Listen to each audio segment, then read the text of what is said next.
Welcome back, everybody. This is a new lesson about charcoal. Charcoal is kind of semi-burnt wood. They don't burn it down to ashes or anything, but it turns black. So in a campfire, maybe you've ever been camping, you might see the next day a bunch of chunks of black wood in the fire pit. That's what this stuff is. It's been around for forever, I guess. There's been cave paintings made with charcoal in the past, many thousands of years ago. And today we're going to learn how to use this in art class. So this is a natural form. It's like a stick, like a piece of willow.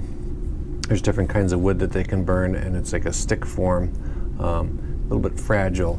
Today what we're going to use is this compressed charcoal, where they take all of the burnt wood pieces. I suppose they grind it up into a powder and then press them into these stick shapes. So that's what we're going to use today. Charcoal compared to a pencil is very black. The darkest pencil gets is that kind of dark graphite, gray, silvery color compared to pure black like the charcoal can do. And this has also got some other properties in that it's a little bit messy, which is useful and a little scary too, because if you're not careful, the powder will spread and smudge your drawing, and your fingerprints will be left on what you don't want. So today we're going to learn about how to control all this stuff and keep things as clean as possible.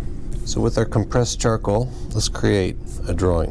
I'm going to go very softly and try to make it look as light as possible at first, because it's going to be very hard to erase if I make a mistake. So I want to just sketch it out, trying to replicate almost like the width or lightness of a pencil.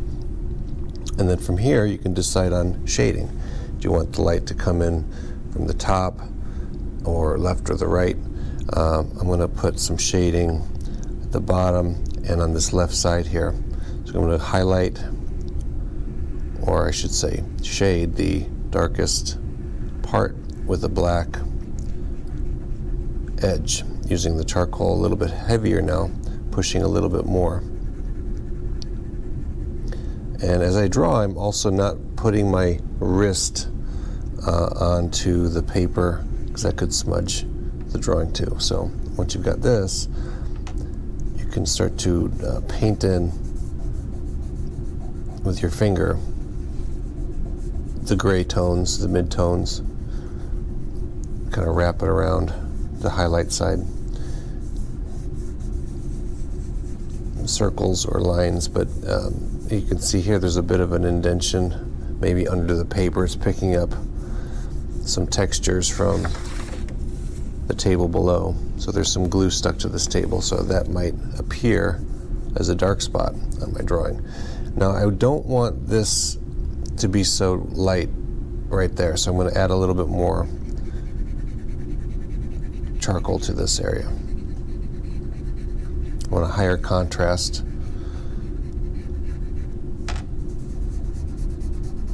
And that's just adding a little bit of that charcoal to the shadow section. And if you had a mistake and say you wanted to erase a little bit, like this area here, it's got this little indentation here. I'm going to see if I can erase that. And then there's a tendency we want to just wipe the crumbs off with our hands, but that might smudge the charcoal on the outside of the circle. So instead I'm going to just kind of shake it.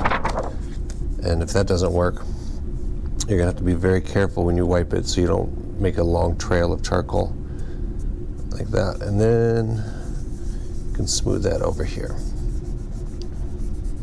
Now what I want to learn today with you guys is how far can we push textures with an eraser with this drawing. So I'm going to add some details here using my pencil eraser as the drawing tool. So I'm going to create, say, a mouth. I'll draw the mouth in with my eraser. I can draw in teeth with my eraser. And you can see it's a little bit lighter than it used to be, but there's not a lot of contrast because there's no shadows on these teeth. So I'm going to go back with my charcoal and treat all of these teeth as they are little miniature spheres that need their own shadow.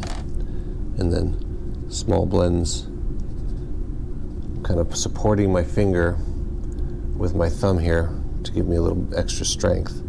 And then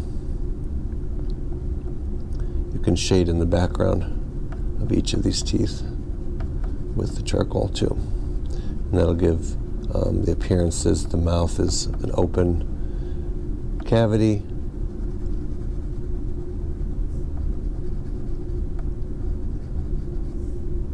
And using your finger, kind of paint in the darks. All right, and then I think I need a little bit of contrast here on the mouth, so I could trace some of these areas too, or if I find they're a little bit too light, just delete them by rubbing them out. I think I kind of like this better. It's got a bit of a milk mustache there, but that's fine. I'm going to add a little bit more charcoal to this outline here to really emphasize those shapes of the teeth. And in the process of doing all of this, I may have accidentally erased a bit of the teeth, so I can go back in a second time and polish those up with the eraser. And give it a shake, and now we got some teeth and a mouth. And then actually I'm going to create eyes with the eraser. I'm going to just delete little sections of eyes.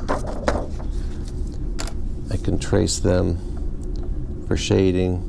I can add pupils to these eyes too. So they're like individual little spherical eyes. Kind of reminds me of some sort of fish, I think. So that's pretty funny.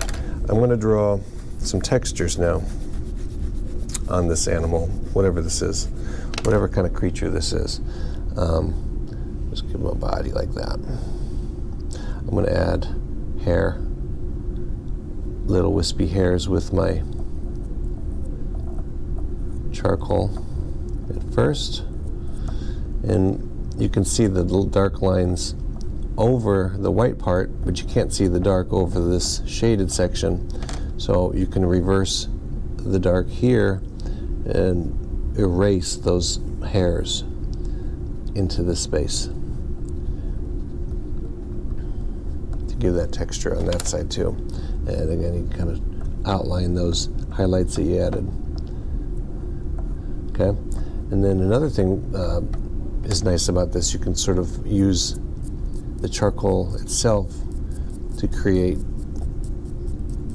textures. Like if you wanted this to be a little bit fuzzy on that side, in addition to the lines, you can sort of give a nice soft blend to that.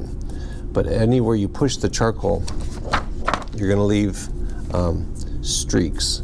So you want to make sure that you're pulling the charcoal in the direction you want those textures to go.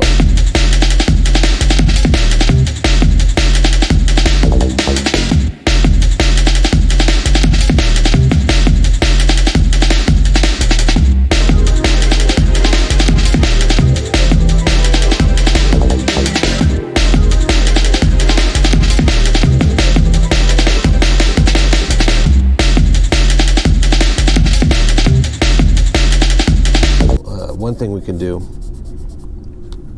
is create something called reflected light right over here, almost like an outline of light coming back upon the sphere shape. And I just erase that out and give it a soft blend.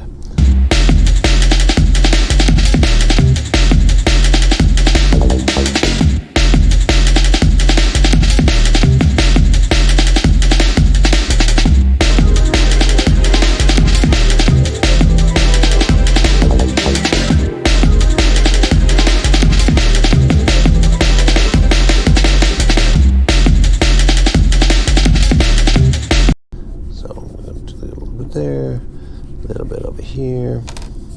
And it's kind of nice to have a little bit of ambiguity, which means a little bit of